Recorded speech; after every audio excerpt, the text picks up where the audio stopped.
Hi, this is Tashina. And this is Jonathan. And this is Abandoned Ship, Detour. a podcast where we would usually bring you Deep Space Nine goodness, but we're taking a little side quest. Yes, to something completely different. Still the sci-fi realm. Yes. We love Dune. Has themes of religion. Yes, it's definitely like a lot Deep of Space Nine. religious and The political. chosen one. Yeah, exactly. There's a lot of crossover here, but we're both huge fans of Dune. And with the third movie coming out in December, we are getting ready. We're going through the first 3 books, 4 books? possibly 4. Jonathan's trying to convince me to read the 4th one. And both the movies, but we're going to do those a lot closer to the release of the movie. Right now, it's book time. So, for this episode, we are concentrating on Dune by Frank Herbert. We're just discussing the book, and it's going to be full spoilers. We are going to talk as if you have read the book. So we're not going to be doing a ton of explaining, just because this episode is already going to be long. We're actually going to be doing a 10-part play-by-play where we review every chapter. This episode is already going to be long. It would be double the time if we tried to explain everything. So we're jumping into this as if you have read the book or at least know what's going on. So if you haven't or don't know anything about Dune, go read it first and then come back. All right. If you're on the fence and you're more of a movie person because you've been watching our movie or show podcast, then go watch the movie. If you like what you see, then go read the book to get even more. Yes. Whichever path appeals to you most. Exactly. That gets you to the end result. All right. So Jonathan and I have both read Dune before, so this was a reread. I think you're probably our 4th or 5th reread. This is only my second. Yeah. I've read it in audiobook form for my commute to work. Yeah. Still counts. Oh, yeah. No. For all you doubters out there. We are not audiobook haters here. For me personally, I can't do audiobooks with my type of ADHD. I wander off too easily with audio. With my ADHD, it's the opposite. Yeah. I have to be trapped in this car and forced to listen to be able to follow. Anyway. So, we were wondering where to begin with this because it's just so much is in this book. You could take so many paths. I think we should just start with general stuff and maybe we'll see what paths the universe takes us because, fate is inevitable. Yes, we must find the golden path in these many futures. Yep. We must not choose the safe course that leads ever into stagnation. All right. So, the first time I read Dune, I definitely enjoyed it. I didn't love it like some people do, but I'm like, oh, I get why this is popular. I see what it's doing. I appreciated it. When did you first read it? Was it? I'm pretty sure I think it was right before COVID, 2018, 2019. Recently, later life. Yeah. Yeah. Because for me, it was the same. And I think we had similar first reactions and I'm wondering if some of this is just due to the hype over the course of, your life, this cultural osmosis. You always hear about Dune. At least we did. I knew of it, had never read it. So finally did read it. And yeah, my first reaction was also unsure. Okay, I get it. But yeah, not in love with it at first. Yes. There's just something that's also very different about the writing. It's definitely similar to some of the sci-fi in that time. But I don't know, just something about it was also very different than some of the very sci-fi books. Because, at that time, sci-fi was very nerdy, for lack of a better word. Yeah, not pop sci-fi yet. Yes. very deep. Exactly. Exploring some very specific things. You can tell there's a lot, and we'll get into this, a lot of specific things that Frank Herbert specifically cares about, that he puts into everything. But yeah, so, and I think that initial reaction that we both had is interesting because it shows that this is there are complicated emotions involved because it's a complicated source material that goes many different angles, and it has good and bad things that are all worth discussing.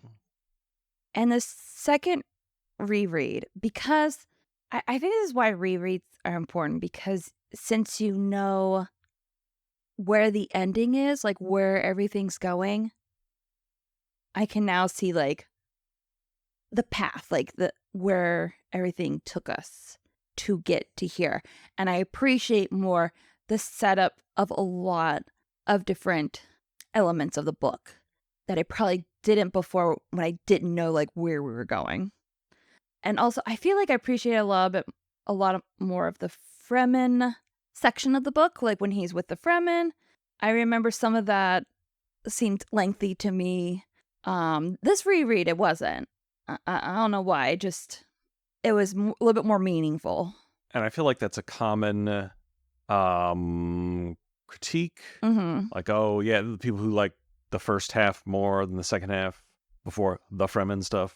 Yeah. And that translates also to the movie, or now we're past the cool one perspective being like the Atreides stuff. Because you get very different perspectives. Like the first half is more of like the world, and you get the houses and the empire and all this, the palace intrigue. And then once he goes into exile, then it's a very different focus, more like tunnel vision on one specific culture within this universe. I think knowing where Paul ends up at the end, I'm able to appreciate more what's going on with the Fremen section of that book. Where the first time I was like, it was interesting. It's as soon as the first section is done, it is like a huge shift, which mirrors the shift in his life, because he's going through this shift as well. Or like getting high on that spice, Right, but like his life has turned upside down. So it mirrors his experience. I did have a question before we get too far about Paul, because it's at the beginning of the book. The spice heightens what he already has, because on Caladan he's already having dreams about like Chani. Where does that come from? The visions, breeding. Is that eugenics? Is that eugenics, baby? It works.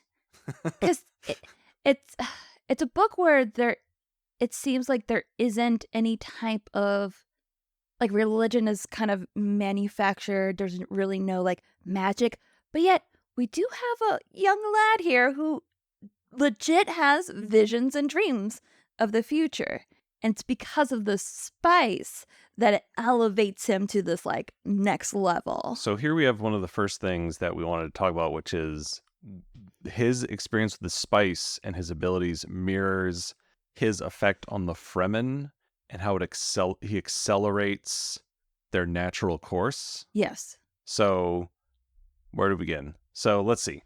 So first, right, this is one of the big things throughout these novels. Yeah. Breeding.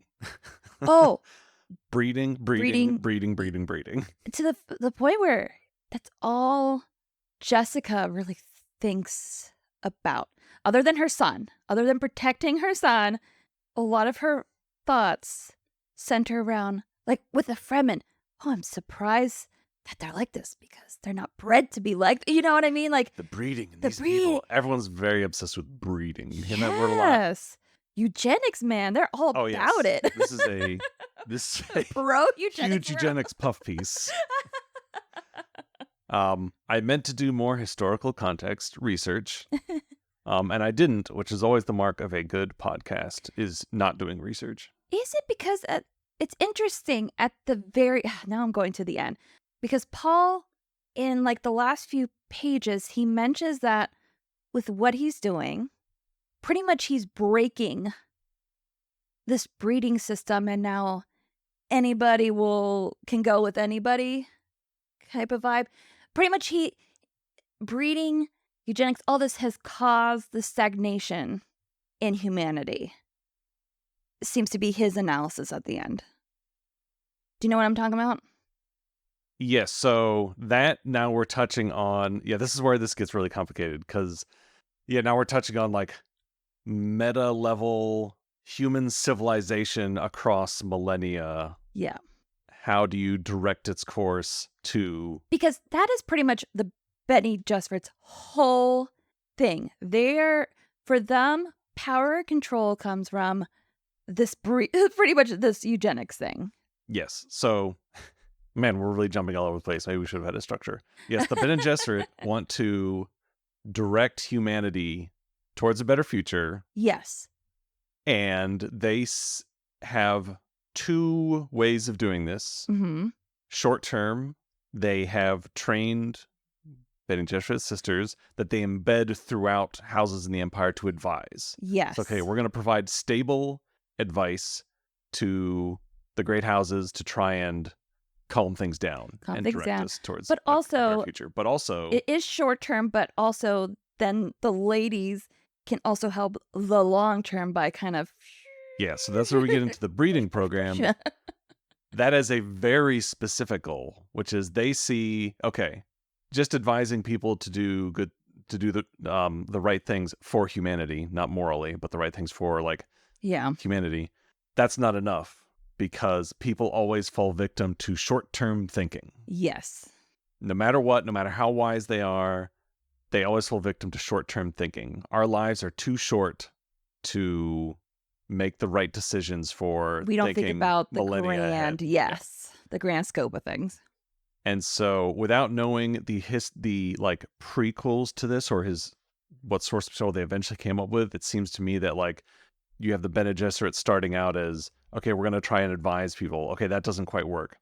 We now discover this drug to create the Reverend Mothers, which unlocks their past lives. Yes. Right? At least the female past lives. Yes. And we'll get into that. Okay, now we have this lineage that we can look back through in our minds, and that gives us a view of history. Yes. Right? So now that's one thing, but that's still not enough because we can't see into the future, just the past. Yes. So now we get to their ultimate goal, which has been refined over the years, which is we need to see the future. And that's what it is. The only way to direct humanity properly is to literally see the future. And to do that, I don't know, who knows how they come to this conclusion that this is something that is possible, right? Because they have to know that this is somehow possible to be directing it towards it, or are they just guessing no, we should definitely be able to breed a superhuman to see the future. I know. Very presumptuous of them. Anyway, so their goal is to cross bloodlines over generations to eventually create a superhuman male who can unlock both sides of his lineage, his ancestry, and that will then allow him to see the future. That's where our twink Paul enters in the scene. Right. So they're specifically trying to create a superhuman through breeding, like you breed a prize show dog. Yeah. To unlock the maximum human potential, which is to be able to see both sides of their ancestry, see the future, and therefore guide humanity towards the correct path. Yes. Controlled by them, of course. Yes. So it's this altruistic motive, which is to guide humanity, but also that they control. Presumptuous of them to think that a being that can see pretty much everything is going to be controlled by them. And that is exactly what happens, is they can't control him. So that is probably the biggest flaw in their plan. And it's a classic blunder in literature, in storytelling, in stories, right? Like the creation that goes outside of the creator's control.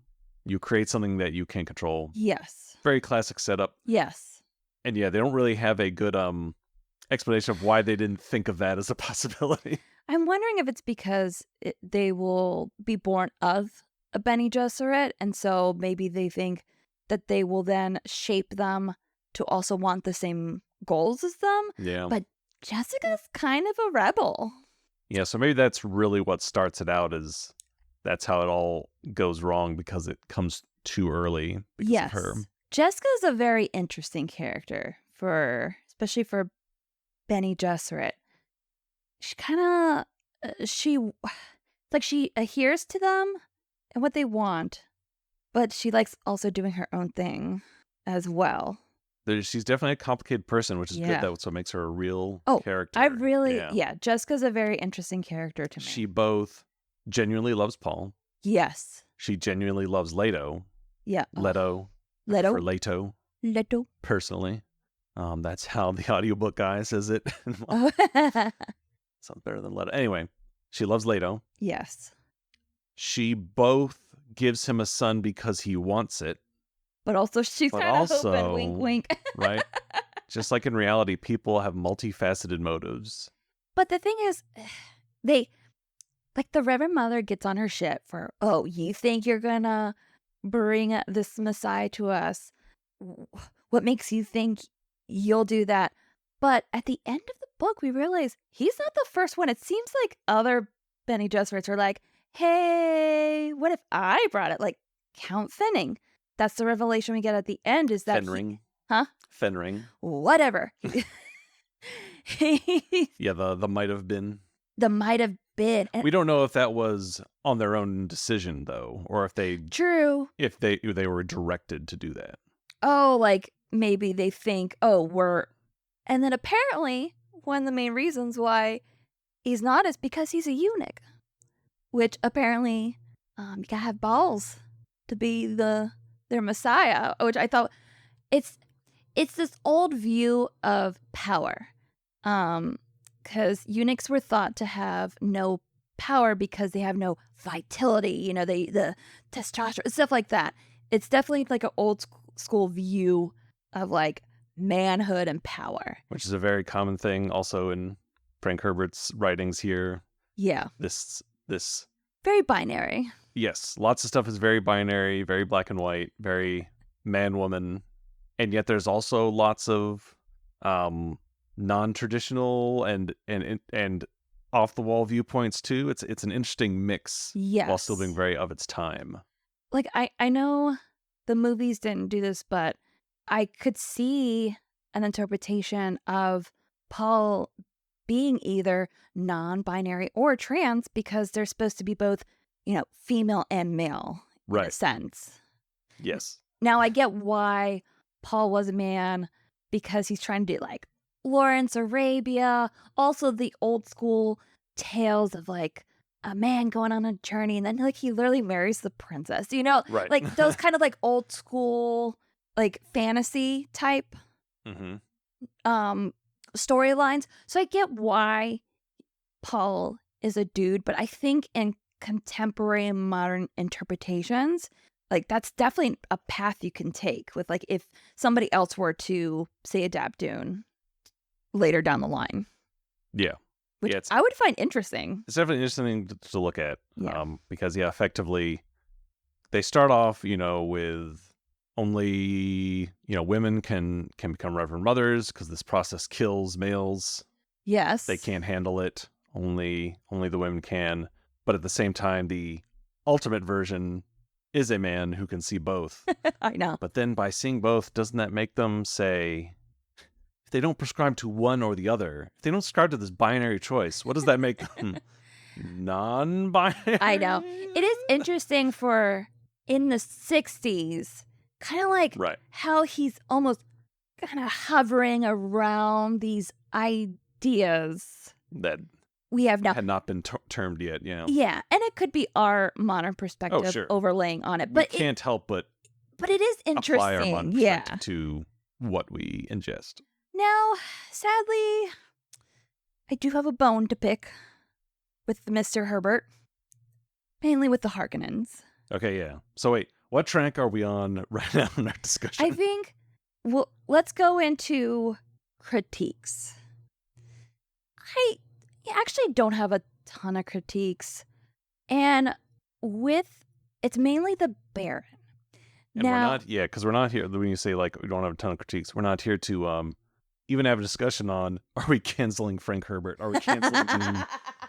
Yeah, we're not We canceling for the Grey. time and place, but that doesn't mean we can't have our critiques. Oh, yeah, because I get what he was going for with the Baron, like his description of him being like massive, because again, 60s, this idea of like excess, like he wants everything, he wants too much, and so it's literally like a physical manifestation of like his character, as Herbert says over and over and over again. The problem I have, immensely fat over and over and over again. The problem I have is the writing of it.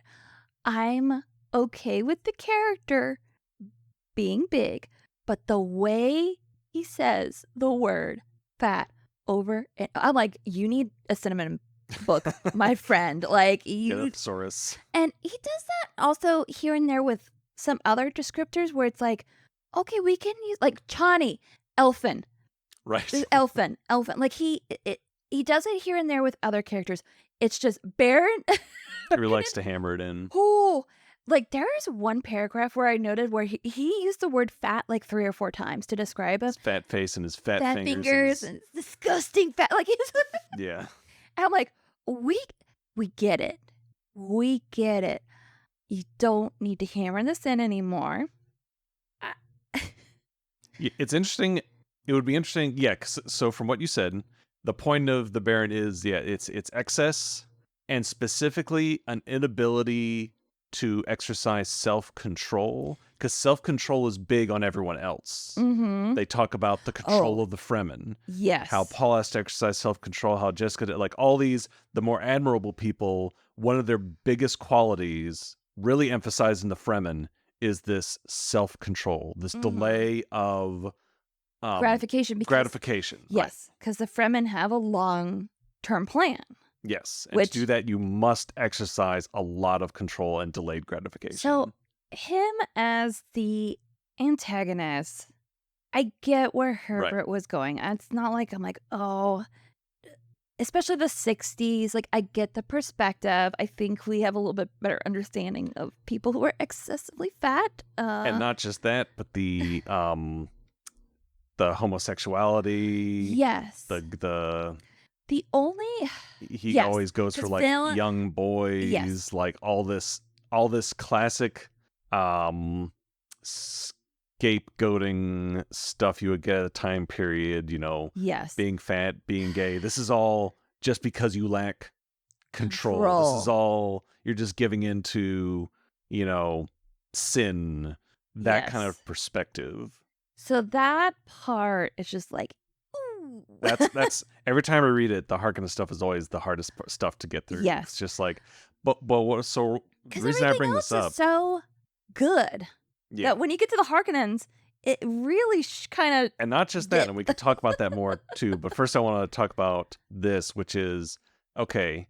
How would you do this today if you wanted to describe this villain? If you wanted to represent this villain and visualize him, someone who lacks self-control, who gives into every single pleasure that comes across him, how would you represent that? It is hard, and I think that would be an interesting exercise. Because I remember, I'm sorry to go to the movie, but I remember Denis was getting a bit of shit for having like pretty much a book accurate version of the Baron. But the thing is, I think it was effective. Like, visually, it was more effective to me because not only was he was a presence, like he was menacing and like dark, like the way he was shaded. Like it wasn't just here in the book, it was comical. Like I didn't feel like he was, like I know he is a threat, but he didn't feel like a threat to me. Like he didn't, it's only because he had these soldiers and the Emperor's backing. But him himself didn't feel that menacing to me. But in the movie, he did. Remember, we're only supposed to talk about the book. I know, but I'm trying to think, like, how would I portray that now? Because he definitely, I definitely see where he's coming from with the lack of self-control. Is there any other way to convey that lack of self-control, instant gratification, without kind of going into kind of cliche 60s tropes of it, you know? Prudish, moral. Yeah.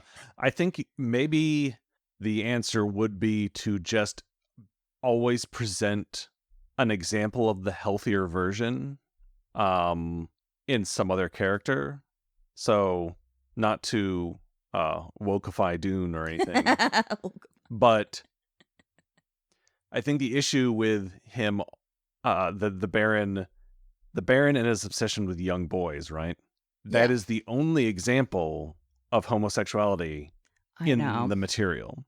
Therefore, it's associated with evil. Yes. I think again, I don't want to talk about fixing things. I'm just talking about if you were to Yes. say this never existed and someone wrote it today, Yeah. what would it look like? That's all I'm talking about. Yeah. All right. I'm not trying to fix something. But I think how you would handle that today, how an author might handle the day of writing this from scratch, would be to present a healthy homosexual relationship among the Fremen. Yeah. For example, where it's not that he's giving into these homosexual desires, it's that he's preying on young people. That perspective. He's preying on people. There's a power difference. Yes. He's raping them. Yeah. Is what he's doing. Yeah, he's doing. Yeah. That's what's bad about it. Exactly. Not the fact that they're also men. Yes. So all you have to do is present a healthy relationship somewhere else so that the fact that it is homosexual is not become the focus in the reader's eyes. Because that's really the problem here, is that is the only example in the book. And so that's what it's conveying, is homosexuality is you just giving in to desire. It's like, well, oh, okay. very 60s, 70s. Okay. Yeah, very. Yeah. So I think that would be how you might address that. Maybe the food, I'm not sure about that one. That would be harder. Yeah. But that would be one example that I would come up with. I wonder. So it's interesting. This time around, I'm like, clearly he's gay. So what lengths did the Bene Gesserit had to go to get Jessica then? Meaning they also had to probably drug him or cross some lines there. I think basically what they say is he experimented. They mention in his younger years he quote unquote sampled a variety of pleasures. Oh, okay. I just didn't know if they had to do some shady shit to get that baby. It sounds like I think it's implied that they do that with Fade Ralpha. Yes. Yes. That is implied. Yeah. So the Bene Gesserit are not the good guys. Well, that's what it's like. Not that there's any good guys. That's also the thing, is the whole point of the story is it's all very great. Oh, yes. No matter who Paul is the protagonist, but people have this mindset protagonist means good person. Protagonist just means who is the main person in your story. Who is driving the story, who is your main viewpoint, and the antagonist is just what is getting in the way of his goals. Exactly. Yeah. Took a lot of lit class to get that. I think because everything that's happening within Paul is more compelling than it's like, so the Harkonnens, they're fine antagonists. They're just not the most exciting. And this is where I wanted to reference from before we talked about how we'll get into more stuff with the Harkonnens. Okay, so there's the obvious stuff with the het phobia, the being gay and pedophilia are the same thing. It's like, ooh, I know. Ignoring all that, I agree. I just don't think the Harkonnen stuff is that well written. No. That is definitely part of that. I think is intentional. Like they even make a point. Hawat later, when he's captured by the Baron, he's in his employ. He has this. He realizes that the Baron babbles. Yes. Which is also, I guess, a manifestation of this excess. Like, he can't help but talk because he has no self-control. Literally, the Baron is only doing well because he's had now 2 mentats that are good. Their dialogue, I find really annoying. Because they go in circles a lot. Even Fade Ralpha, I guess, is annoyed by it. So people in universe acknowledge it, but I don't think that fixes it because it still makes it kind of a slog to read through or listen to. Because you're left wondering, how did these guys I know. win? And I guess they didn't win, but I don't know. Maybe that's the point. Okay, the Baron is lucky because he had Peter the Mentat, which he Piter. called. Huh? Piter. Piter? Is that how you... Oh, okay. Piter, who was, like, he called everything in the beginning really well. And that the Emperor is aligned with being against House Atreides. Right. So he has money, but he's also lucky. Money and luck, baby. Yeah. I guess if I was to critique my own critique, that is sort of the point, that it's not just the one who should wins. Yeah, because it should be, you would think, House Atreides. Kind of. Because they are the most disciplined, they have the most self-control, they are, all these things, all these good attributes, but they lose to the Harkonnens, who do not come across as being that good at their jobs. But they basically smother them with excess, which I guess is the whole point of his character. Yes, excess, they defeat them on Arrakis because the Atreides underestimated how much money, how much excess, how much self-control they would exert against them. They spent way more money than they thought, which puts Harkonnens in a bad position afterwards. It does, but it shows how, because House Atreides, they wouldn't have done that. Because they do have a view of the future. They could see, we can't spend that much money to defeat the Harkonnens because we would defeat ourselves in the end. Baron's like, I just want that dude dead. I don't care how much I have to spend. Make it rain. Which is his whole thing. Yes. So I think that's where one of the key ways that House Atreides fails and gets beaten, because there was a lot of ways that they guessed, like, how they would sabotage them, what plans they would do. But that one thing, they just didn't think they would literally blow their whole savings to get it done as quickly as possible. That they would run their own house into the ground to the point that afterwards, it doesn't matter that they've won. They've now lost. Even if Paul had not risen the Fremen up and trashed them, I think they were doomed. Yes, it might have taken a bit of time, but it's almost like when a chess master faces a complete novice, how sometimes the novice can luck into a win because they're not using prescribed strategies. They're just doing whatever, and the chess master, you can't always anticipate these completely random things. Yes, and that was their failing. Is they just the Harkonnens were on a different game. Yeah. Flip the board. I win. But despite that, and despite I guess that being the point, it still doesn't make it any easier to get through those sections of the book, because when he's talking with Piter, when he's talking with Fade Ralpha, it's so much circular jibber jabber that despite getting the point of it, I still find it kind of a slog to read.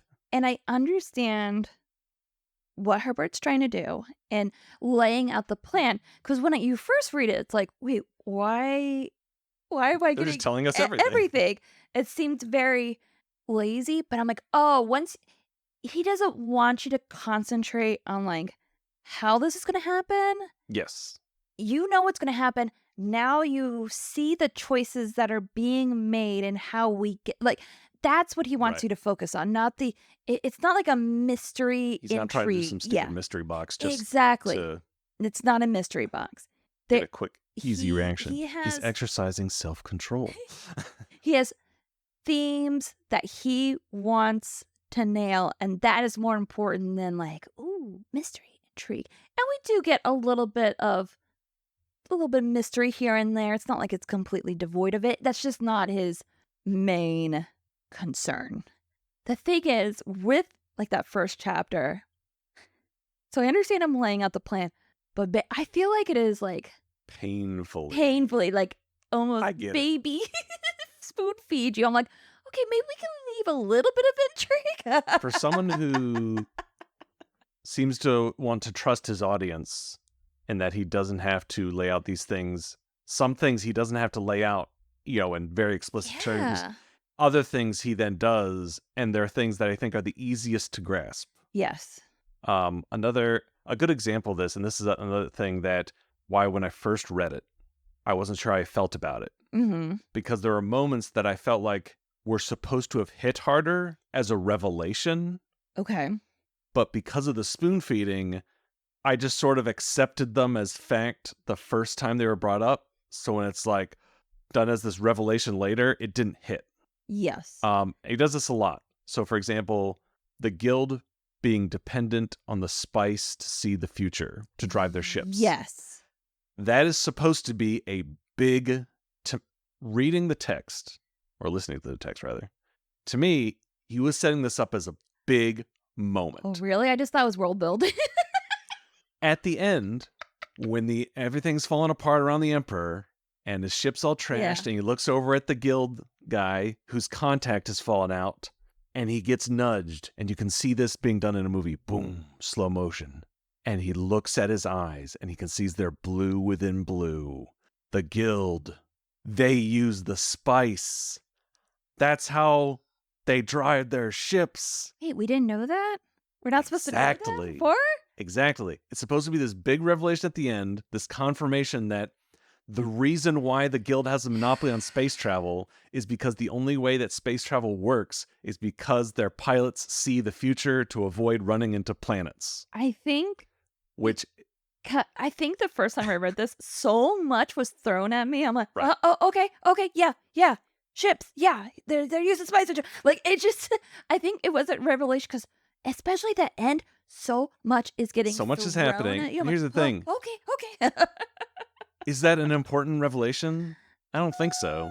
So it's a weird thing to put all this, like, because they keep dropping quote unquote hints at it throughout the book. I did not get Where Paul, once he's able to see the future, he keeps dropping hints that, oh, I know what the guild wants. Oh, yeah, because the guild, they need the spice. The guild, Gurney Halleck's like, they're buying spice like it's the most important thing in the universe. And he's like, it is the most important thing in the universe. Turns to camera.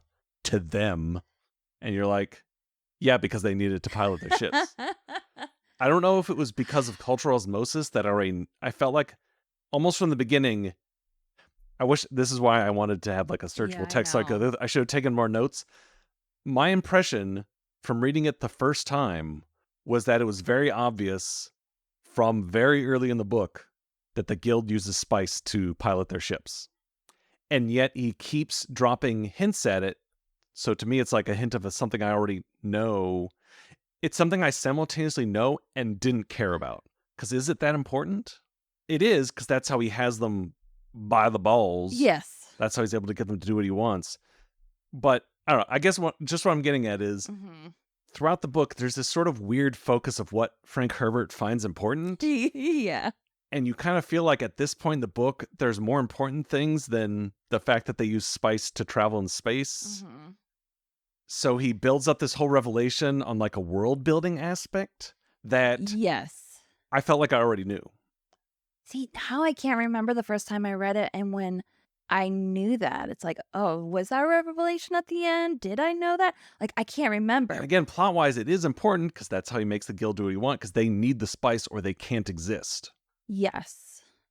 I don't know. I'm explaining this poorly, but that's just, there are several things in here where he's like, dun, dun, dun. Dun, dun, dun. And you're like, I know. Yeah, okay. You already told me that. And so the Harkonnen plan, that's a good example because they basically say it outright at the beginning. Yeah. But then keep saying it over and over again. Like, what's? Yes. Oh, is that what the plan is? Like, yeah, you already spelled it out. This isn't a revelation. Apparently the Baron is not super bright, I guess. He is, but he isn't. Trying to think if there was more specific examples. Oh boy. So I think we can agree. Oh, I mean, overall, this is a really solid book. Great, even. But yeah, that, I think when it comes to the Harkonnens, that's when it kind of dips down for me, and then as soon as we're away from them, we go right back Yes. up to the good stuff. Because that's where the good stuff is with the Atreides, with the Fremen. And thankfully, we don't get a ton of stuff with, like, the Emperor. It's mainly at the end. And in the epigraphs from Right. the princess. Which makes him a more imposing figure than the Baron, which I guess is the point too. But Yes. Which, um, yeah, I'm glad we didn't see him until the end. It is so funny how they describe him compared to, like, what Denis Villeneuve does with him. Like, because yeah, that was my view of him, the movie, and then they described him in the book. And I'm like, oh, that's right. That's how he looked like. It's just interesting sometimes how movie things can overtake your or the first one by Lynch. the visuals. Oh, Lynch. Okay, so David Lynch's Dune has a special place in my heart. It's a mess. He's trying to put the whole book in 2 hours, but the visuals of that movie, I have to give him that. Their boss. Sidebar, Where were we at? I've only read maybe a couple chapters of Dune Messiah.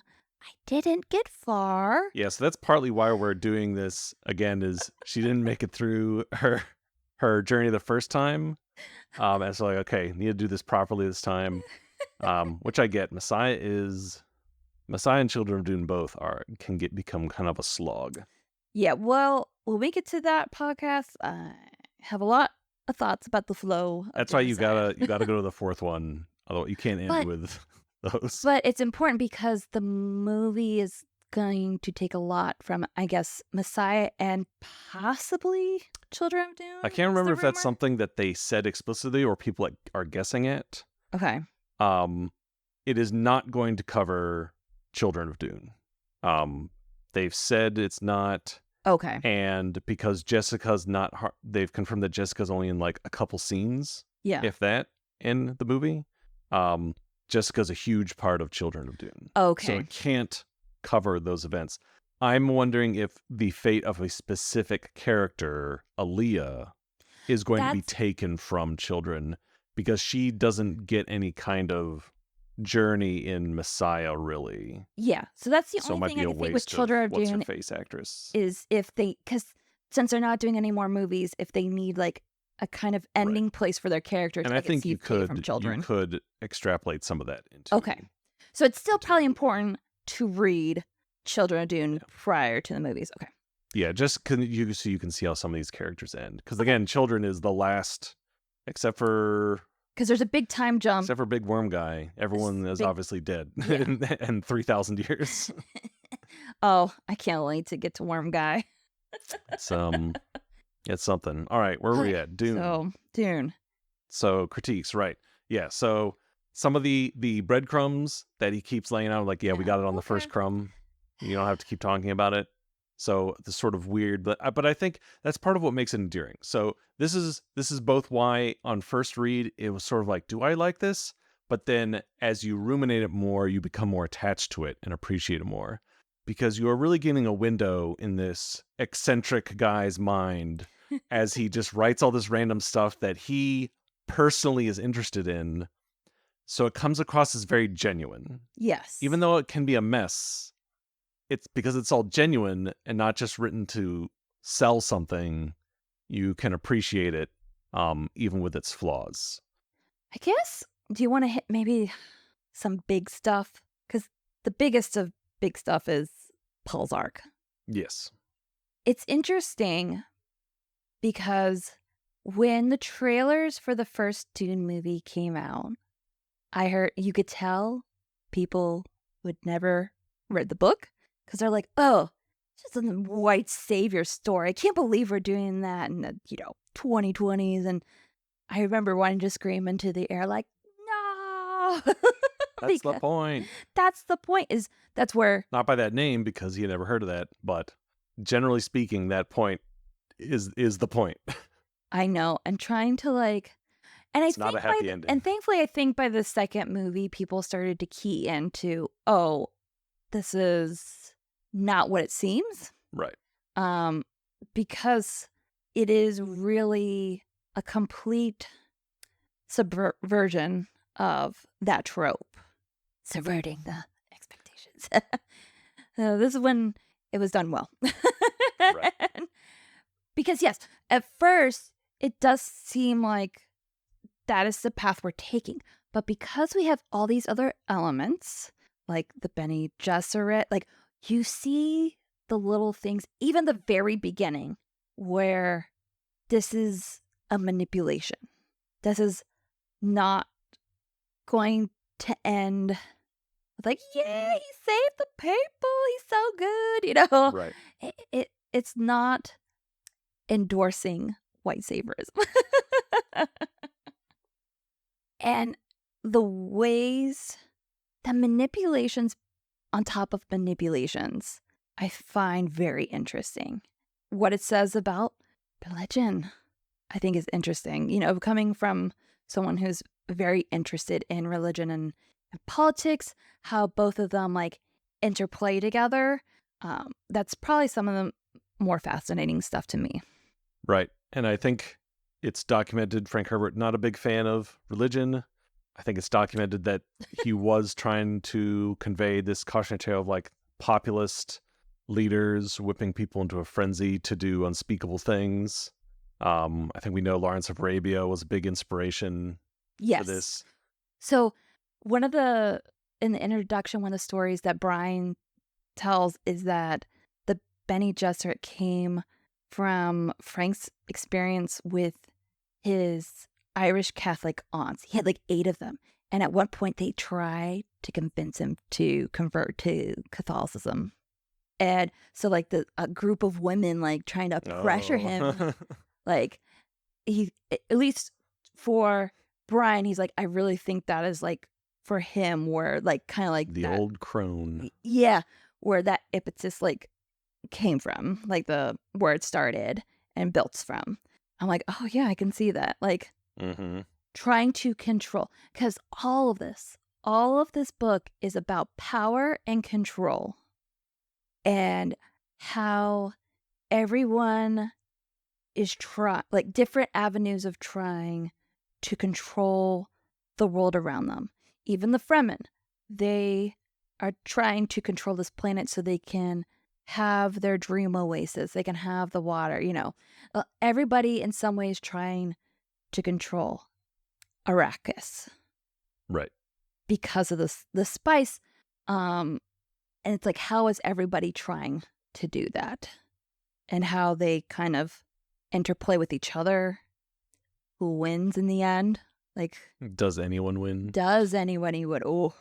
That the what makes this an interesting complex story more than just a very rudimentary cautionary tale with black and white villains is that Paul, being the protagonist, is the one exploiting these people's prophecies whilst also feeling like he has no choice.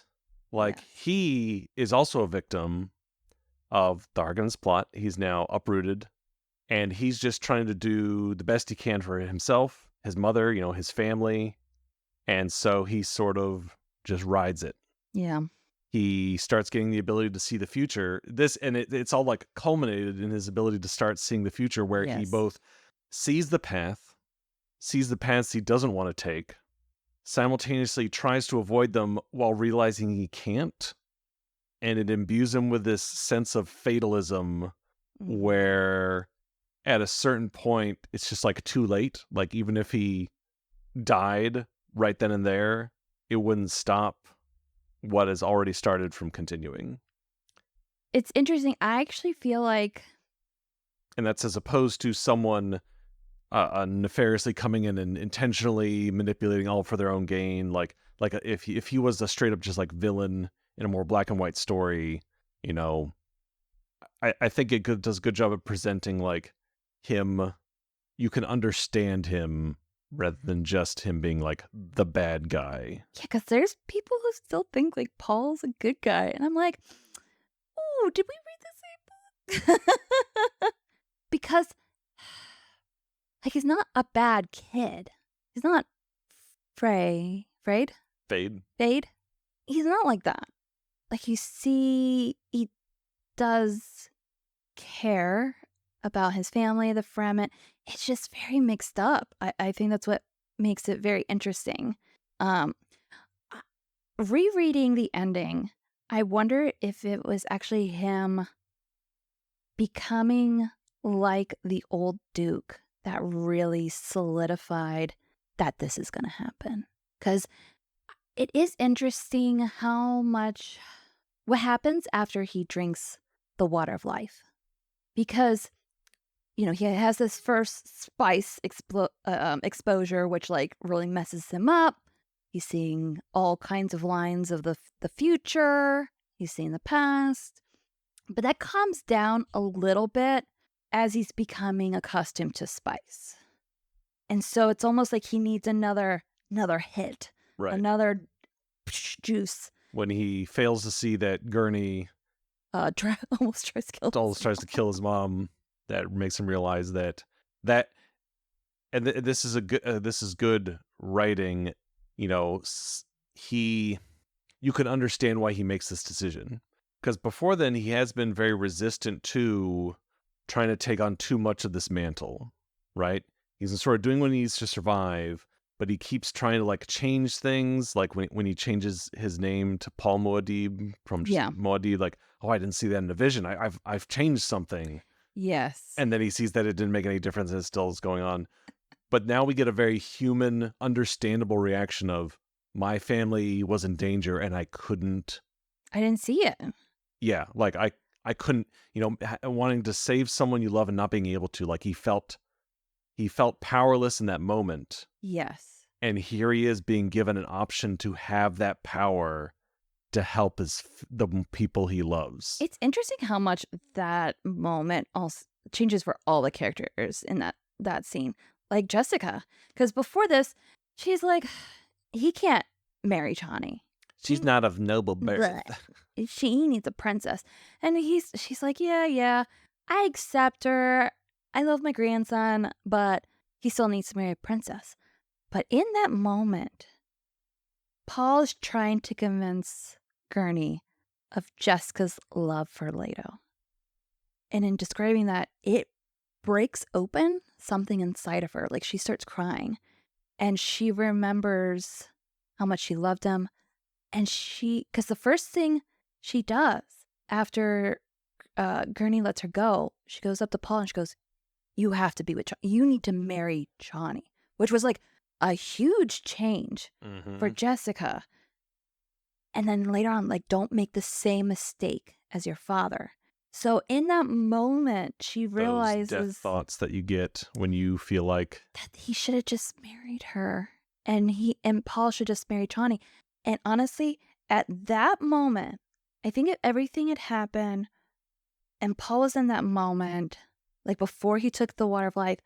I don't know if he could have just married the princess. You know what I mean?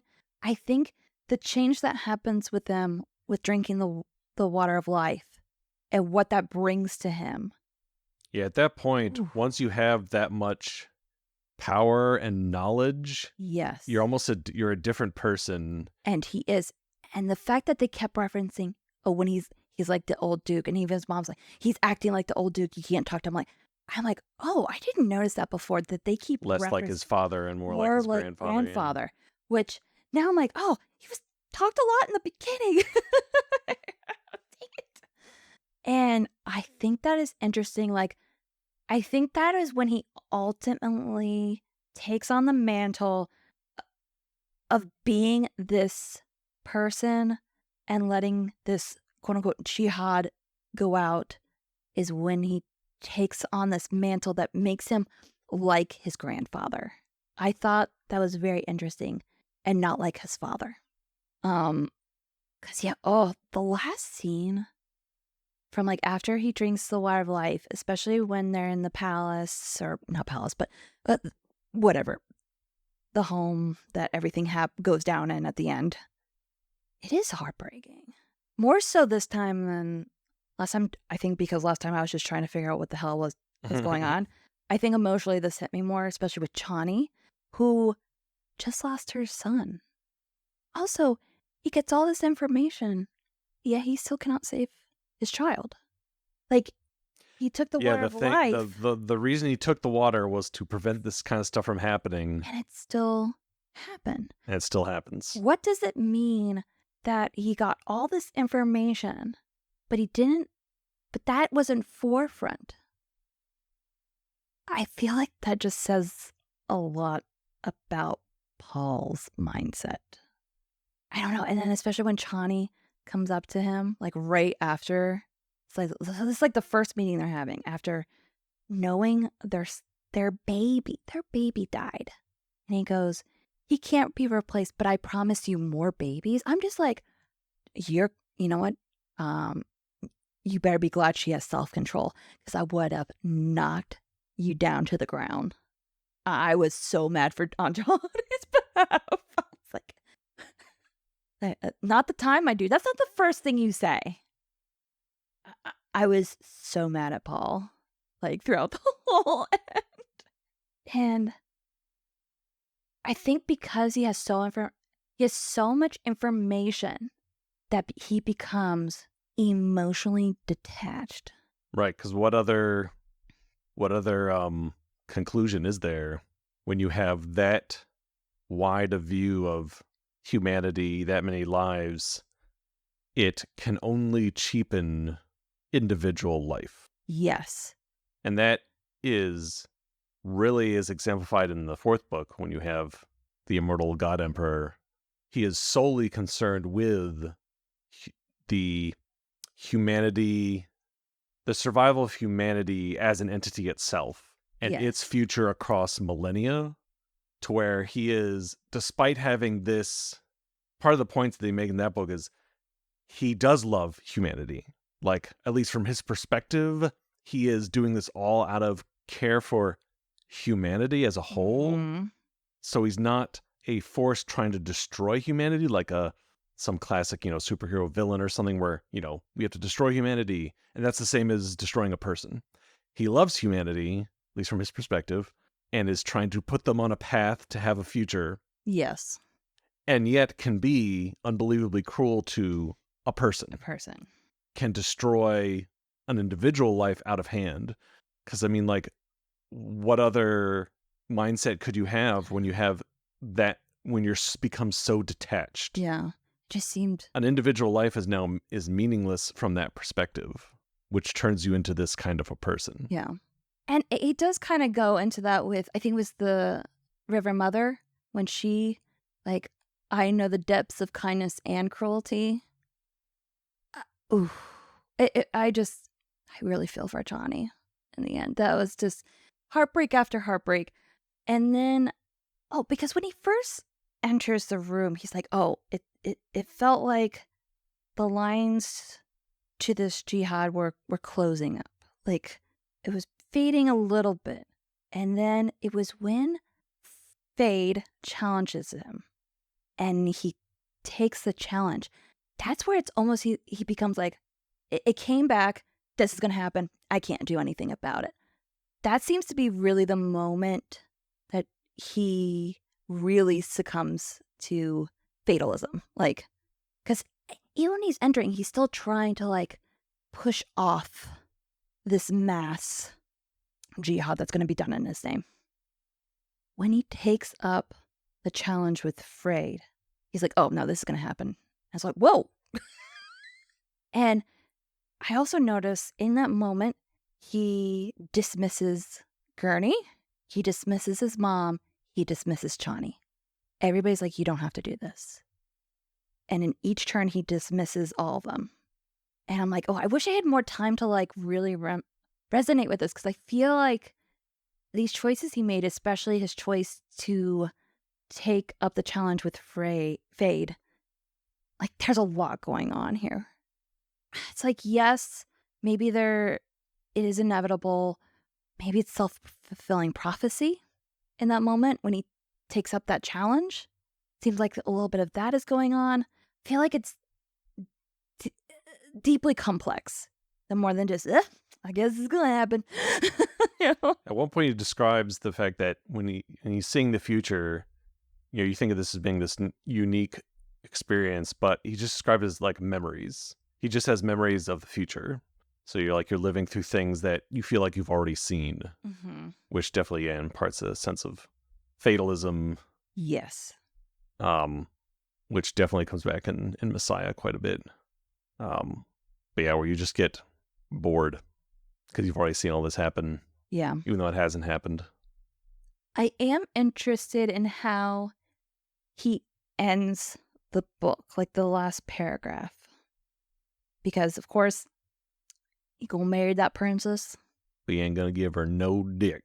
Nothing. And he tells China that he's like, she ain't gonna get any of my loving. You're gonna bear my children. She ain't gonna get a lick. And Chani's like, well, see how long that lasts. Which, I mean, the man in front of her just really changed. Because then Jessica cuts in like, oh, don't you know my son? And if I was trying to be like, no, he like literally just changed before my eyes. I don't know if these promises are going to be kept because the man she loved, in essence, is not the same person. Like, he's different. But Jessica goes on and on. Because when he first says, like, I'm going to marry the princess, that's when Jessica's like, you're making the same mistake as your father. And then I guess because it's going to happen, there's nothing she can do about it. It's almost like she's trying to console Chani and like, you know, she has literary pursuits. She'll just be locked up in her room writing books, which happens as we see in the epigraphs. We might be the concubines, but we'll be remembered as wives. And that's the last line of the book. And I saw someone say like that, I guess it's really more expounded upon in Dune Messiah, like that type of ending, like why it ended that way. But it does make it feel, I think also one of the negatives for me with Dune, it feels slightly incomplete. Like you have your arc, like as a story, it works. But with thematically, you could definitely tell Dune Messiah was probably all supposed to be one big thing. Because I feel like you're missing that part. I think that's true. I think people overplay that. Okay. So people always say, oh no, Messiah was really meant to be the end, yada yada. I'm not fully convinced that he had a plan. Oh, you know what I mean? Really? Because sounded like I think he had some semblance of a plan. He wrote Dune with that, like, Messiah in mind. Yes. I realize that. But to me, one of the big things that stands out in all these books is this insight into Frank Herbert's mind as this sort of pinball machine of thoughts and interests as he slowly over time realizes what's actually important to him to write about. Yeah. Culminating in God Emperor. And I'm not saying that he didn't have something in mind. To me, it just feels like Messiah always, to me, even though it does conclude some of that story, always feels a little tacked on too. Okay. I'm not sure what I'm trying to describe here. Just that I don't feel like he had this concrete outline from the beginning of like, I'm going to do this, and then boom, Messiah. It's more like, okay, I'm going to do this here. This isn't quite what I want. Okay, so I'm going to add this. I know I'm going to have to do something afterwards. Okay, this is what it is.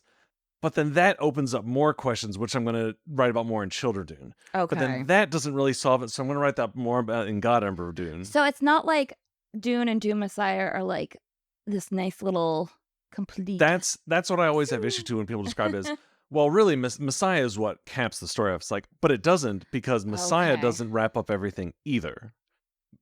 Because no one has any clean endings for several books. Like Aaliyah, her story does not end in Messiah. Okay. It's not like she has a nice arc and then they add on more stuff in Children of Dune. Her arc goes all the way through Children. True. Okay. And then Paul's arc goes through, Messiah. But then Jessica's arc also goes through Children of Dune. So would you say I mean? Like mostly Paul's arc is probably complete by Messiah? Definitely Paul. Okay. So maybe that's it. More with like more Paul about Paul himself, specifically. not like Dune is like Right. everything is concluded. Okay. All I right. guess that's Despite maybe what even Frank Herbert himself says, I think just ultimately my point in this whole book is, and that's why some of these things get these weird emphasis. okay. And because I just can't shake the feeling that he's just sort of, he has too many thoughts bouncing around in his head. Oh, and he's just going to yes. all sorts of different things. Even in Dune, right? you get that. And there's some things that he is genuinely interested in, but he's really more interested in this other thing, so he keeps trying to weave that into it, and ultimately just ditches that other thing to go for what he really wants to talk about. And that's just always the impression I get. Okay. So yes, Messiah definitely does cap it off for at least some characters. Okay. And some storylines or themes, but some of them aren't resolved until God Armored Dune, because stuff in God Armored Dune, it's not like that's all new thoughts. That also concludes, Okay. perhaps retroactively, stuff from Dune, the first book, in terms of the whole like safe course, the course of humanity, choosing the safe path kind of a thing, the golden path. Yeah, because by the time we get to his fourth book, we have like 15 years, so he's probably had some time to be like, I don't know if I feel the same way as I did the first one. So, okay. And I think Dune itself has some thoughts that it does complete within itself. Yes. It's not like I don't think it's like everything I don't think it's the whole thing is incomplete. I think as a story arc, it works. I think there's a lot going on. It completes, and I do think even if you were just to end there, I think people who are in tune with like especially what's going on with Paul, like you could probably guess like this is not gonna go well.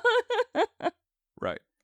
It's just, especially with, I don't know, it's just, I think beginnings and endings are very important in books. And so just the way he ended this book, I'm just like, right.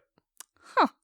Don't know what to make of that. Exactly, so I don't know. Yeah. It sounded like for people, Dune Messiah kind of gave reasoning to that ending in Dune, I guess is what I was trying to convey. Yeah. It's like, it's not just like, I guess that was an ending. Like, I guess in hindsight, it makes a bit more sense. Like, why focusing on, especially Jessica and Chani, and them being concubines, but how they're going to be viewed in history. It's the ending. Is there anything else we want to talk about? There's a bunch of stuff we could potentially talk about. I mean, is there anything burning in your soul like, I need to talk about this before we leave? I mean, did we want to talk about Kynes? Because we talked about a little about that yesterday. Oh, yeah. Or, I mean, it all kind of goes back to the same thing, but like... Kind of. This probably would have been a better white savior for them. But yeah, there's so many layers. So like the Fremen... Well, first off, they're not native to this planet. Mm-hmm. They were displaced from another planet. So they have this long history of struggle and strife and being wronged.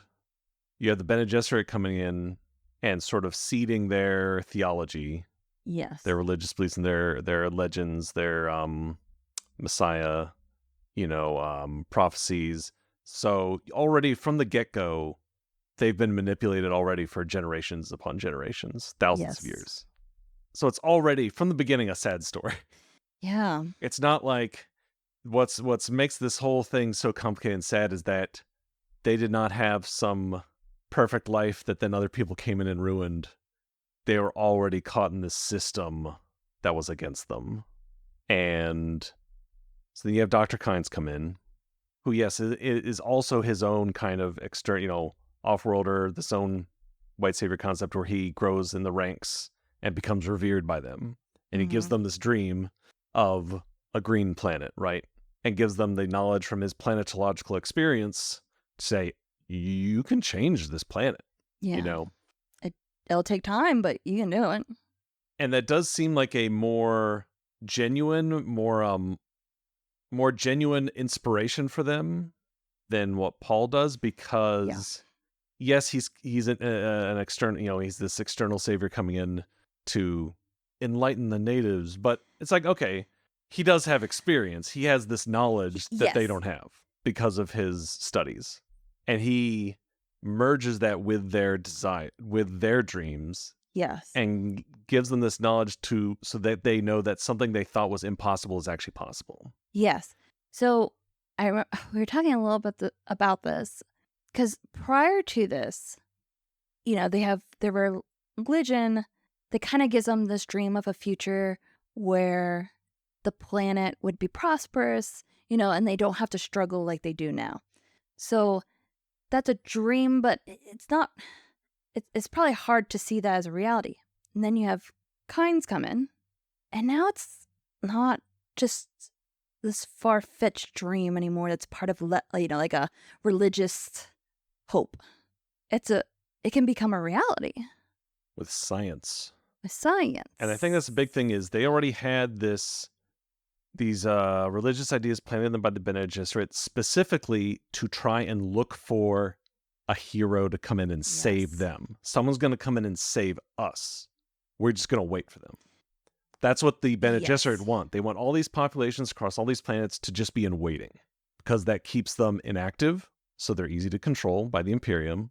If And it they're allows stranded. it allows the Bene Gesserit to come in and take over that mantle in case they're in need. Yes. So it's very much them being manipulated. I think Kynes comes in, even though I don't think he knew about that, he didn't know about that plot. I think he did recognize that the dangers in waiting for this Yeah. hero who you don't even know exists. So instead what he gives them is the knowledge and power to do it themselves. Forget waiting for this hero. You can fix your planet. Yeah. It's just going to take a lot of hard work and a long time, which matches up very well with their beliefs as a society, their values as a society, hard work, self-sacrifice, self-control, delayed gratification, all these things. So it melds very well. And so that's why he is able to... If Paul doesn't come along, I wonder if they've achieved their goals. Right. And I think that is the big thing is, I think you made the point yesterday, it's good for Paul anyway that Kynes died. Yes. Because I think he was smart enough and invested enough that he would have realized halfway through that we're going in the wrong direction now because they basically start moving too fast. He has this plan that's going to take a long time, which gives them time as a society to adjust to a new reality. Yeah, because it's hard to do that. It's hard, and it's going to be different. That's the big thing in Messiah when you get there, is the fact that they've now degenerated as a society, at least in his eyes, that they're now too soft, right? And things change too quickly. You have, within a couple generations, the surface of the planet has changed so much that you have people who remember the old way it used to be. And so it creates all this conflict.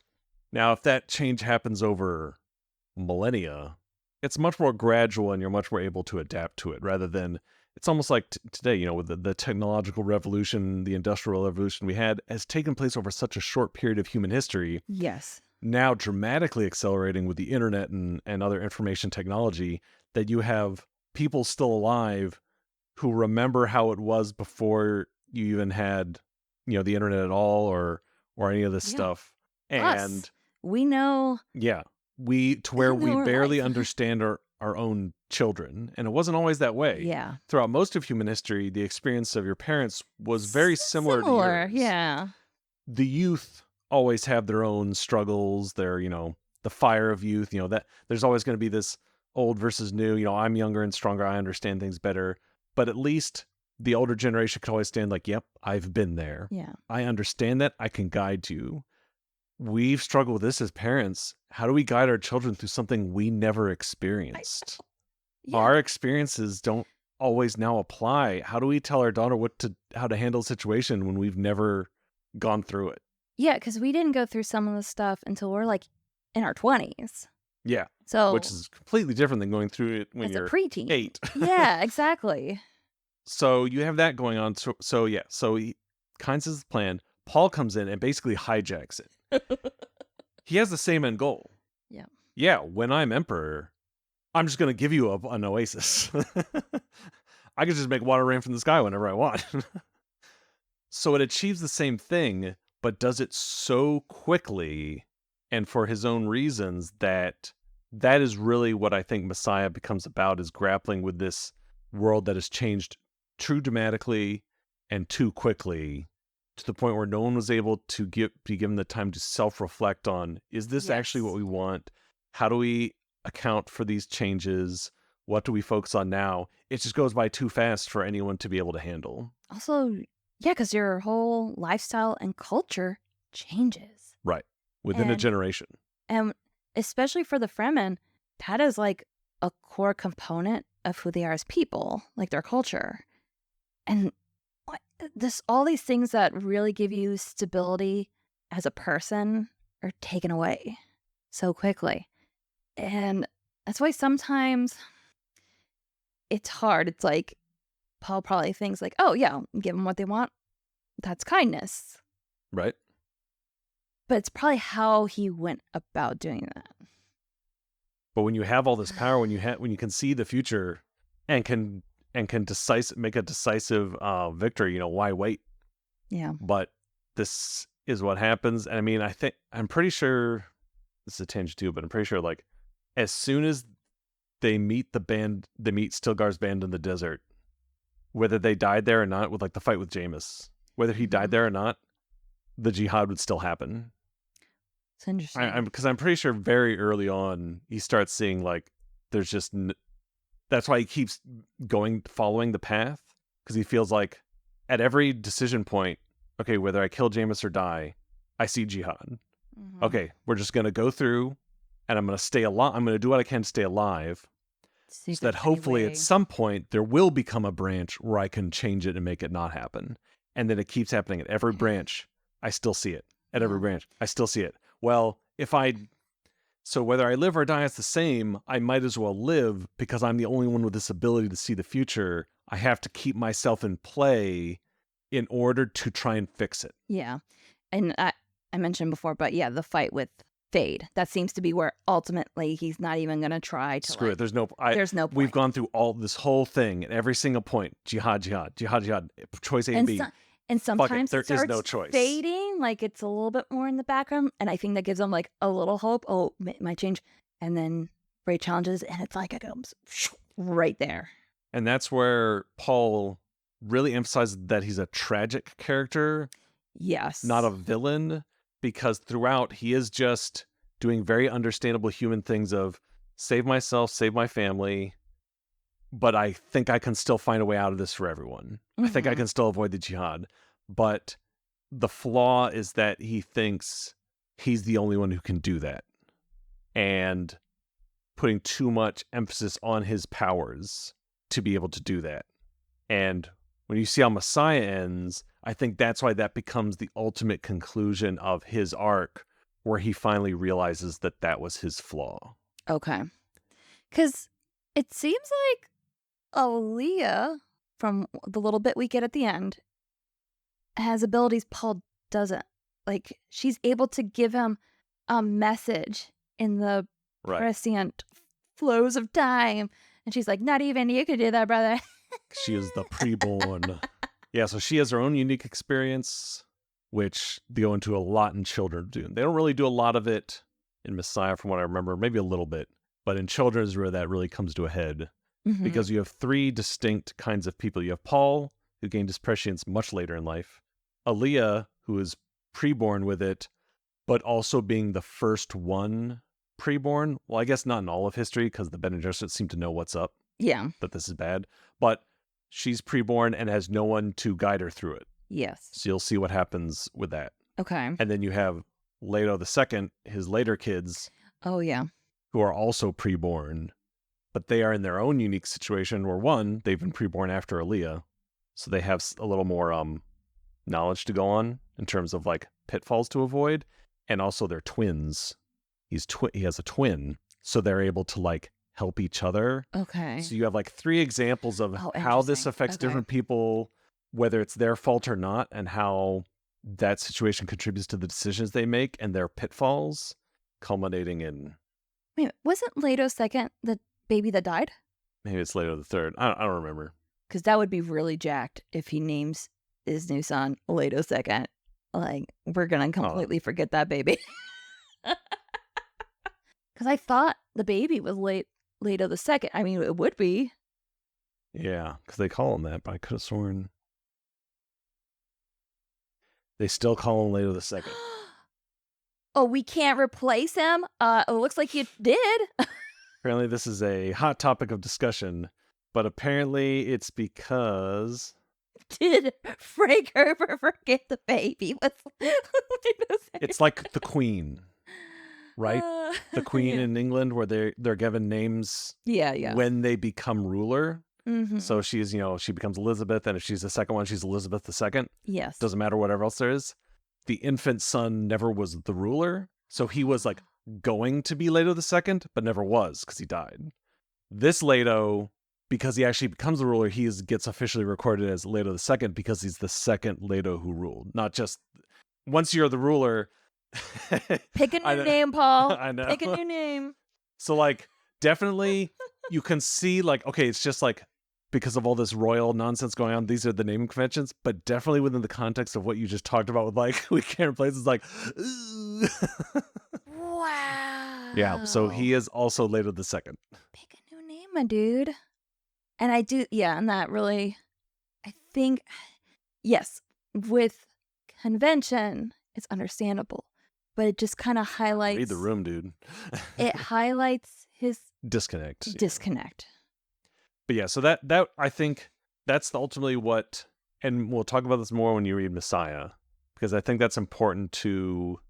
Paul is not a hero. I wouldn't say he's a villain either. He is a complicated person who gets caught up in things both in and out of his control. And I think it becomes clear by Messiah that he made mistakes that potentially could have been avoided.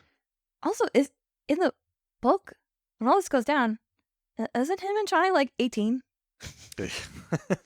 Yeah, that's the other thing is like, this is like, a kid. Oh my gosh. I'm just trying to think of an 18-year-old getting all this. And he's 15 when it all starts. Yeah, it's and yeah, by the time they're in the desert later, I think it's been a few years. They said it's been a little over 2 years that they've been there. But ultimately, when he gets set on this course, he's 15 and just trying to get by. But I think this is why it's important to understand history and historical context and understand the context in which you live. And Can I ask one question? And just you can say yes or no, because that'll probably be a spoiler. Fade's baby girl. We ever see her again?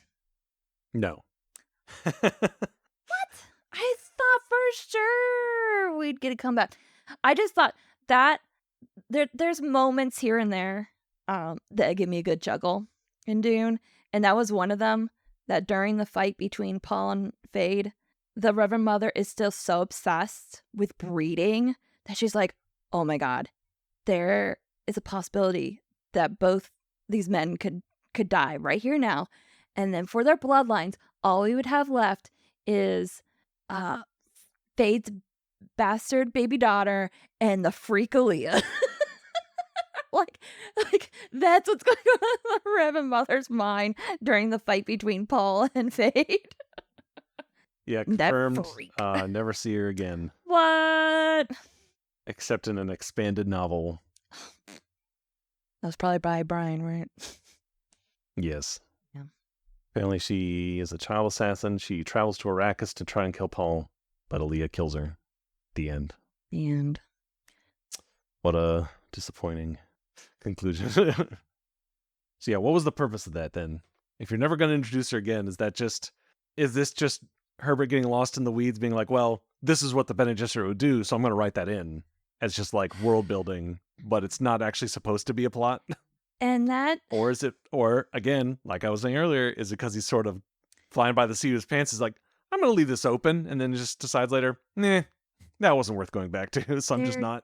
Definitely little bits in here that I think could have easily been edited out. Right. There's one little chapter that like just kind of retold, like something we already knew, like it didn't add any new information. Is it one of the Harkonnen ones? Because I feel like that happened a lot with him. It was towards the end of part 1. I don't know. It was either, I don't know if it was with the mint tat or Yao, but it was very short. It was like 2 or 3 pages. And I'm like, cut it. It's The editor in me interesting is like, cut it. when we get into discussion of the movie, specifically the preserving the bloodline from Fade, the fact that that is something that is never talked about again in the book, and therefore doesn't seem to matter. It is interesting with all the other stuff they chose to cut from the movie in order to focus on what was important, that they kept that in. That specifically is still in the movie. Oh, yeah. Why? Why? Of all the things you cut, Ooh. that seems like the easiest one to, what's the point of this? Maybe he's actually gonna do something with it. Maybe. So Maybe that's that what was makes me wonder, maybe that's something that always bothered Denis. So he's He's like, just I'm gonna do something with this stupid kid that we never see. maybe he Possibly. read the expanded novels. But he's only doing one more movie, and it doesn't take place that long. Well, no, I guess it does, because Aaliyah has to grow up. So I guess it is possible, yeah. He's sort of, because he's also but adapted the timeline to fit better in the movie for Aaliyah's sake. She's now fully grown. Effectively, in the movie timeline, they're conceived at around the same time. Mm-hmm. She could be in Messiah. You know, if that happens, we're gonna lose our minds in the theater. We're going to be the only ones. Oh my Oh my God, it's a baby. It's the baby. Everyone's going to be like, yeah. What, this is not in the book? And we're like, no, it's not. I give Denis full permission. Add a character. I don't care. There's already so many characters. That's fine. Yeah. That. Yeah. And I think some editing would probably help with some of the other, like, probably critiques we had as well with the book. But yeah, when you have someone who's just like all up in his head and bing, bing, bing. Honestly, it's a wonder we have as cohesive of a book as Some we do people with Dune. are pretty adept at bouncing around in their own heads. I guess so. I'm like, this probably wouldn't. I could just imagine me writing a book and it's just like wherever my ADHD. Much like this podcast. Exactly. I've been thinking in my head, what kind of chapter markers am I going to make for this? I have no clue. All right. 00. Begin ramble about Dune. I know, just Hour 30. Ramble about Dune ends. Podcast ends. All right. Yeah, because I'm trying to think if there's anything major that we want to touch upon before we move from the book.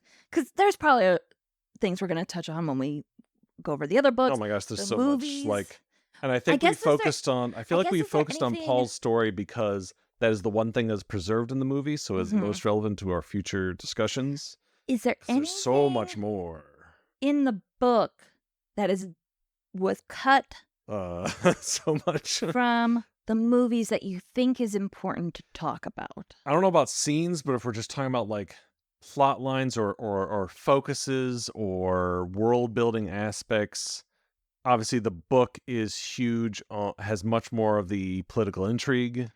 Oh my goodness, what is it? The dinner 30-page dinner party? dinner party, the importance of water Yes. in everything.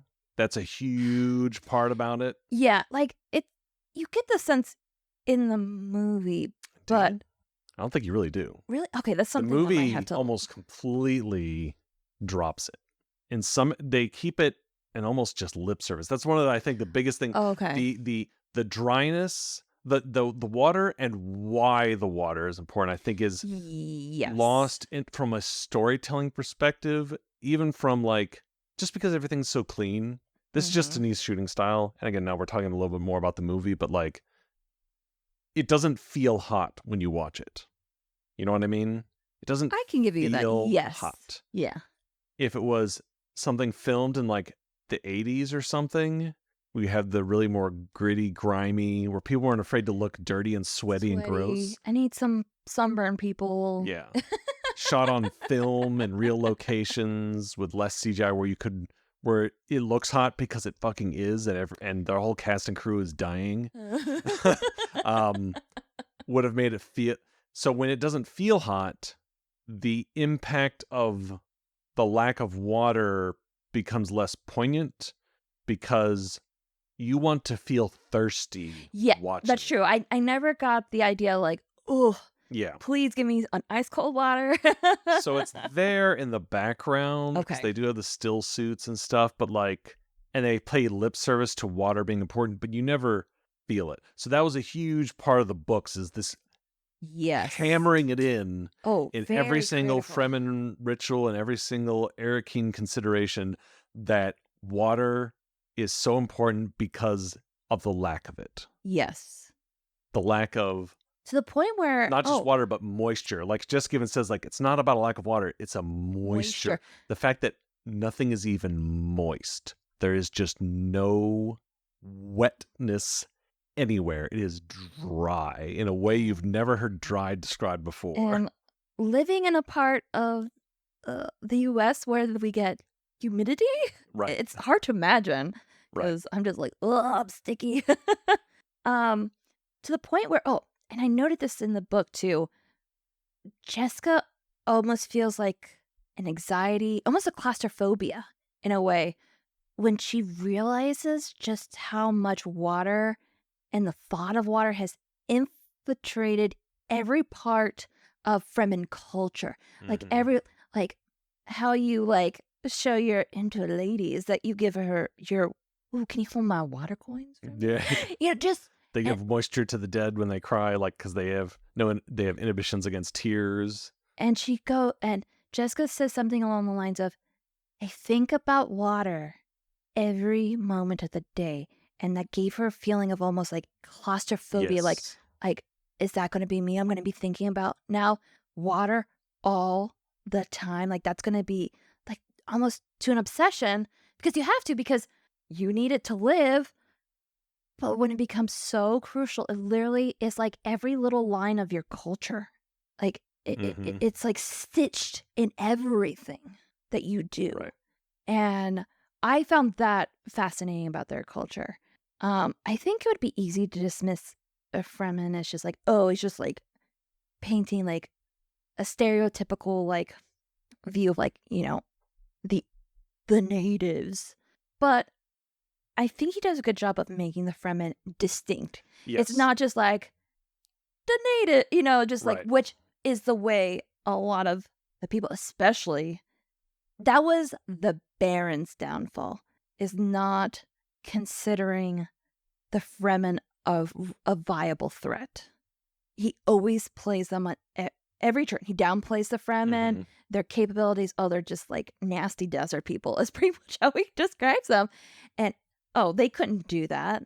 They're not like this. There's no way there can be that many. Like at every turn, he undercuts the Fremen. And I think that's one of the big things that kind of bites him in the butt in the end. Oh yeah. Yeah. So, right, water, and also what you said about the water making them a distinct culture is important. We talked about how this isn't allegory. Mm-hmm. This isn't meant to be one-to-one to an No. existing historical thing. People who try and do that with everything they read or watch do it a disservice. It's not one-to-one, but history Right. is cyclical. And Yeah. he is just kind of showing kind of another round of how we sadly kind of repeat things. So that even in the far-flung future, where everything is like crazy different, we're still seeing the same patterns in history, which I think is another major positive of Dune, is having this mindset of history. And that human nature, even when we're so far away from what life is here on Earth, we're still seeing similar patterns. Right. They even acknowledge that in universe, which is why the Bene Gesserit exist, because they're trying to break the patterns, but then end up creating the patterns they're trying to break. Which I don't, honestly, I We have to don't know break what's these more patterns. human. What do we do? I don't know what's more human Manipulate than and that. colonize the people. Wait a minute, that's what we've been doing. Anyway, yeah. So obviously that's a big one. There's all sorts of other little nerdy world building things all over the place. The lack of computers is a big part of what makes the universe what it is. The fact that you have Very human computers. interesting, which is going back to an old idea because that's, I think I mentioned to you, Mount Everest, when they figured out how tall it was by a human being who was considered a computer in the 1850s. And he was only like, I think, 30 meters off.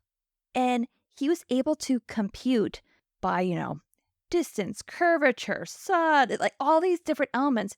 He was able to figure out in 1850 how tall Mount Everest was. Right. And that's impressive to me. So knowing that, I'm like, oh, I guess we could get to the point where trained over lifetimes, Right. not having, these kind of Computers do our job for us. yeah, AI, I mean, that's they do what the job for us. What was Yes. so much more poignant reading Dune this time compared to last time is the AI boom. And how, when I first read Dune, it was like, okay, yeah, AI, thinking machines take our jobs for us. Okay, that's an old idea because of when computers were still new and oh my gosh, they're doing our job. AI is going to take over the world, blah, blah, blah. Okay, that's cute. Are we going to have our own machine more? Reading it now, I just the know. way he talked about it when, this is why I need the text noted down and I don't. But he just describes how the machines took over our thinking Yes. for us and made us worse off for it. You compare that to what AI is doing, how it can now do your job, and I see it in my work. The people who do this are lesser for it because they are Yeah. not training Their those parts minds, of their yeah. brains to solve these problems. Once the AI stops working, they're useless. They can't do anything. To think what people could do before computers, like Katherine Johnson getting her mind goddess to the moon. Right. It's just like, I'm like, oh yeah, we used to be able to do things like this. And so it's interesting because a lot of Dune, he's looking at history, but in this one way, it's almost like he really like Yeah, saw into the it's scary. future. Yes. And one of the lines that really stuck out to me, which I'm going to look up because I want to be able to do it right. Okay, this one.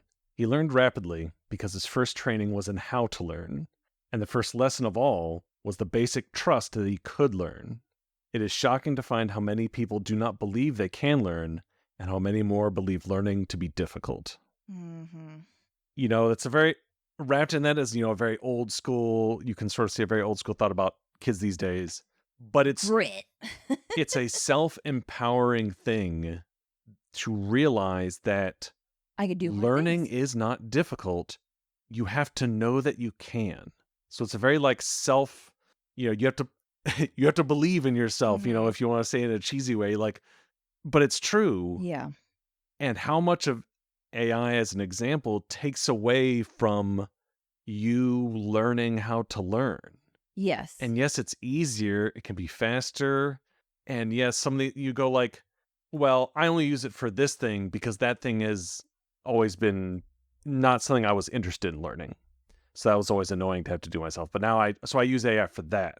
It's like, Yeah. but how much of learning even those random things just teaches you how to learn and knowing that you can. In school, why do I have to learn this? I'm never going to use that. Sure, but maybe we need to be emphasizing more that it's not about the destination. It's not about what you learn. It's about the journey.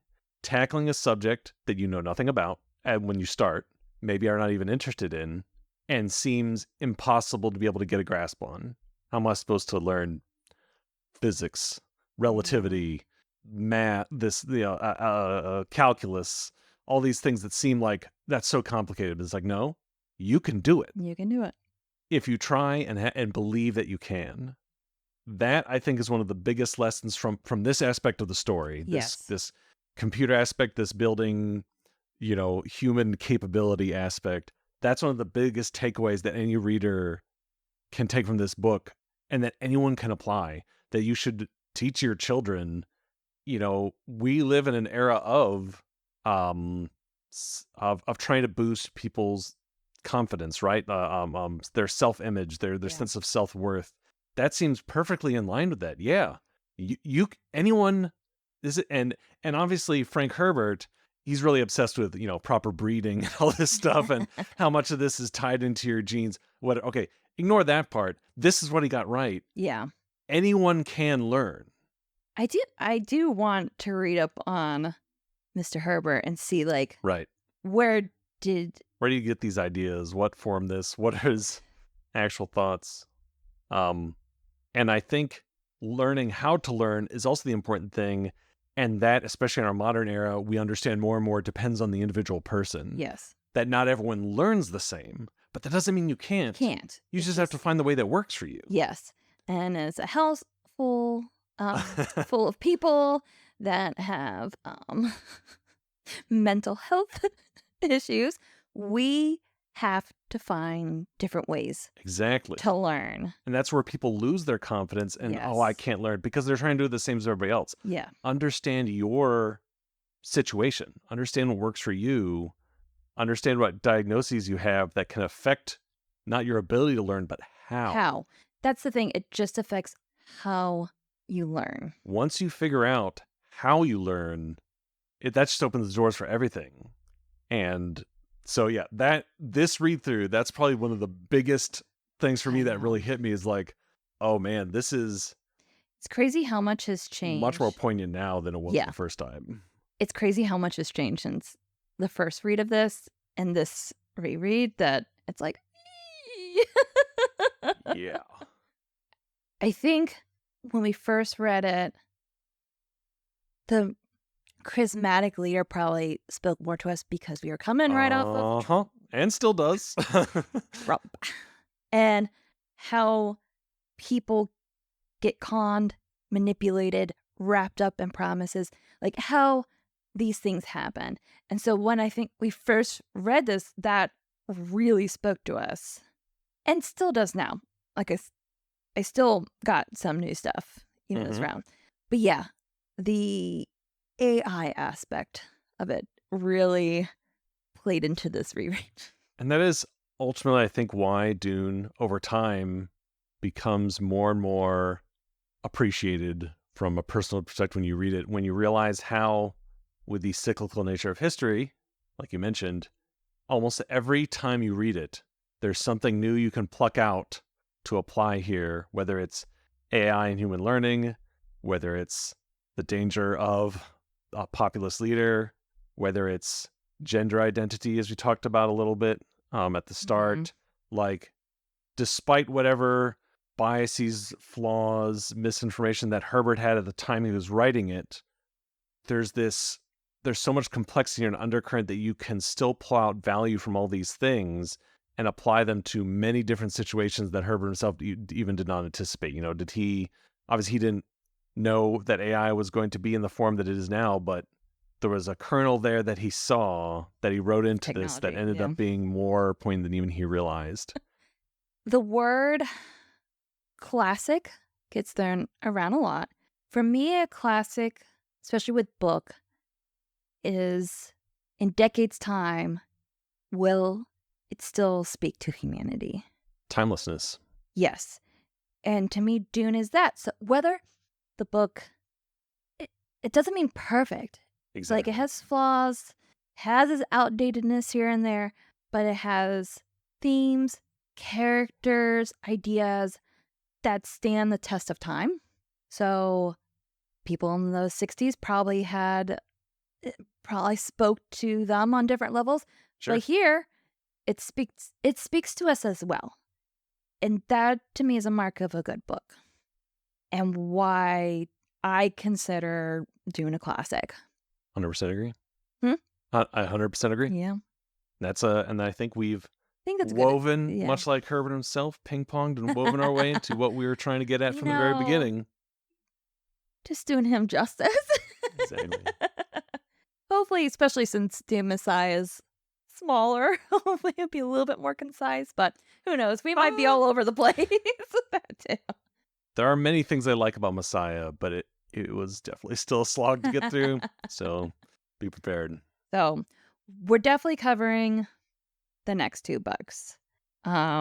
I think you have to. I think you have to. Probably the You can't do fourth. all of this and then just stop before God Emperor. And our goal is to try to get these books done, talk about them before we get into the movies.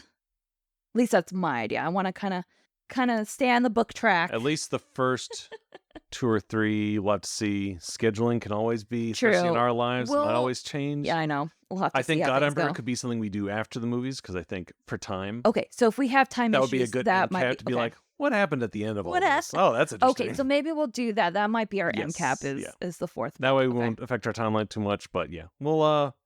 we have again, like Herbert, we have our plan, we have an idea of what we're gonna do, but maybe Who maybe knows? things will change. All right, but aside from that, well, next week we'll be back to Deep Space Nine, where Deep Space Mine. That's how I know I've been talking for a long time. My words are starting to mush together.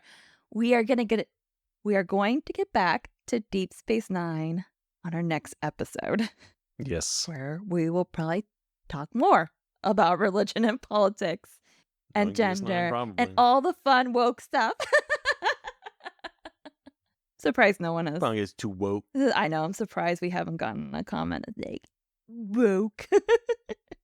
Maybe we will. In the future, I imagine, but as of now, we have not. All right, but we will see you then. Thank you for bearing with us as we ramble about Dune. Tune in next time where we ramble about more Dune. All right. See you then. See Bye. you then. Bye.